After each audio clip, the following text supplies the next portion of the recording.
El Banco Cubano insiste en que depositen dólares en sus cuentas. ¿Cómo están, amigos? Bienvenidos a Noticias Importantes. Esperamos sus opiniones en los comentarios. Comenzamos. Se podrán extraer dólares cuando el cliente los necesite, pero esto dependerá de la disponibilidad. En otras palabras, si no tiene el banco la cantidad que deseas extraer, tomarán tus datos y te pondrán en una lista de espera. Y como siempre, quédate hasta el final para conocer la verdadera realidad en Cuba. Tras la publicación de la Resolución 63-2023 en Gaceta Extraordinaria con relación a la aprobación de depósitos en dólares americanos, el Banco Central de Cuba publicó en su página oficial más información al respecto. En un formato de preguntas y respuestas, la entidad aclaró algunas dudas sobre el anuncio. Lo primero que reafirmaron es que sí se podrá depositar dólares estadounidenses en efectivo en las tarjetas de moneda libremente convertible. El texto explica que no se realiza operación de cambio de monedas. Es decir, si va a depositar $100 en efectivo, le acreditan en su cuenta $100. Igualmente aseguran que se podrán extraer dólares cuando el cliente los necesite. Pero, y siempre hay un pero, esto dependerá de la disponibilidad. En otras palabras, si no tiene el banco la cantidad que deseas extraer, tomarán tus datos y te pondrán en una lista de espera. Totalmente absurdo. Por otra parte, la entidad propone como alternativa en caso de que no haya dólares que solicites otras divisas que operan en el país, como el dólar australiano, nuevo peso mexicano, libra esterlina, corona noruega, yen japonés, entre otras. Sí que nos dan opciones. También se mantiene el cobro del efectivo enviado desde el exterior con el tipo de cambio oficial. Pero la pregunta que nos hacemos todos los cubanos, ¿por qué ahora y no antes? Según la nota oficial, las causas que impedían la no aceptación de depósitos en efectivo de dólares en el 2021 están aún presentes. Para Cuba es sumamente complejo depositar monedas extranjeras en el exterior. Las limitaciones para extraer o vender divisas estaban dadas porque las demandas de dólares por concepto de extracciones de las cuentas bancarias y de compras con pesos fueron superiores a las existencias de efectivo en dólares, que al no ingresar en los bancos fueron disminuyendo. Sin embargo, el pasado 10 de abril anunciaron el cambio porque supuestamente, con la implementación del mercado cambiario en agosto del 2022, esta situación mejoró, entre comillas, pero no había satisfecho la demanda. En el caso de que los dólares sean insuficientes, los bancos ofertarán otras monedas extranjeras disponibles. Pero hay personas que desean el dólar y quedan a la espera de que existan disponibilidades. Y ya no pasa por un tema de querer, sino de necesitar. Al permitirse el depósito en dólar, esta situación debe mejorar, o por lo menos debería mejorar. No, si usted desea viajar al extranjero, el Banco de Cuba especifica que de las cuentas en divisas se puede extraer efectivo en las monedas extranjeras que se aceptan en el país. Pero de no existir disponibilidad de la moneda extranjera que se solicita, el banco toma los datos de la solicitud y avisa al cliente cuando tenga disponible el importe solicitado. Para la salida del país de las divisas está establecido hasta $5,000 o su equivalente en otras monedas que no requieren declaración del viajero.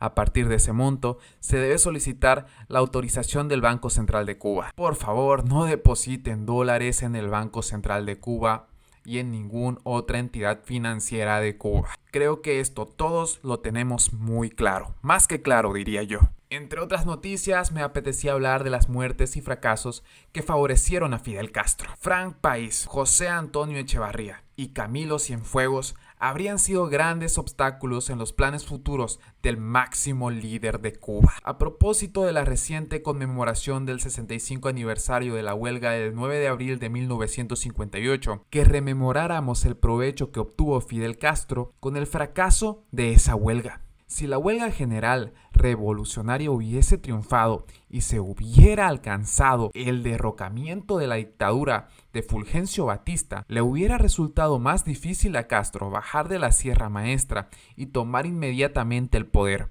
Hay que considerar que para esta fecha todavía las columnas invasoras de Camilo y el Che no habían incursionado en la región central de la isla. Por otra parte, el fracaso de la huelga posibilitó que Castro se hiciese con la jefatura absoluta de todas las fuerzas que combatían a Batista.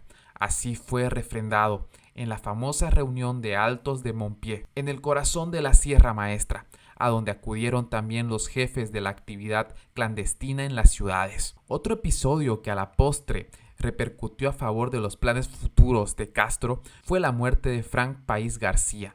A pesar de las declaraciones del máximo líder, al enterarse de la caída del luchador santiaguero, ¡qué monstruos! No saben la inteligencia que han matado. En el fondo, la desaparición física de Frank País evitó una muy probable ruptura entre ellos una vez materializado el triunfo de la revolución. ¿Alguien cree que el cristiano Frank País hubiera estado de acuerdo con la política antirreligiosa adoptada por el castrismo en los años 70, cuando los manuales soviéticos de economía política en ese momento, la Biblia del comunismo cubano, imponía en la isla la convicción de que la religión era el opio de los pueblos?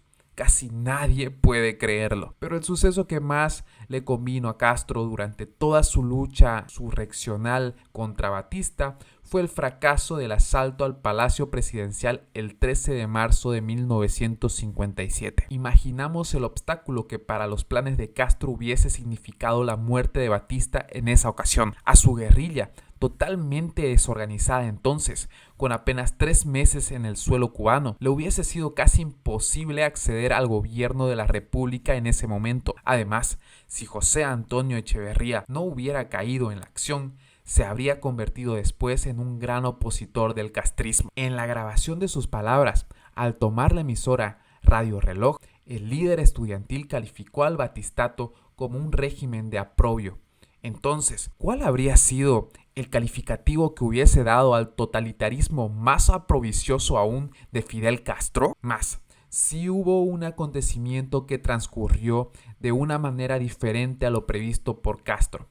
Fue el relacionado con Camilo Cienfuegos. Para nadie es un secreto que el héroe de Yaguajay era un impedimento para el deseo de Raúl Castro de convertirse en la segunda figura de la revolución. Incluso su gran carisma podía servir de contrapeso ante cualquier giro imprevisto que tomara la revolución, como lamentablemente sucedió. Por todo ello, era muy probable que los hermanos Castro ya planearan la eliminación de Camilo Cienfuegos a los pocos meses del triunfo rebelde. En ese contexto, muchos estudiosos del tema estiman que Castro mandó a Camilo a detener a Hubert Matos, con la esperanza de que la oficialidad de este último asesinara al entonces jefe del Estado Mayor del Ejército Rebelde. Sin embargo, la cautela de Matos y el respeto que sentía por Camilo impidió que algo así le sucediera al héroe de Yaguajay. De ahí que, tal y como opinan muchos, a los Castro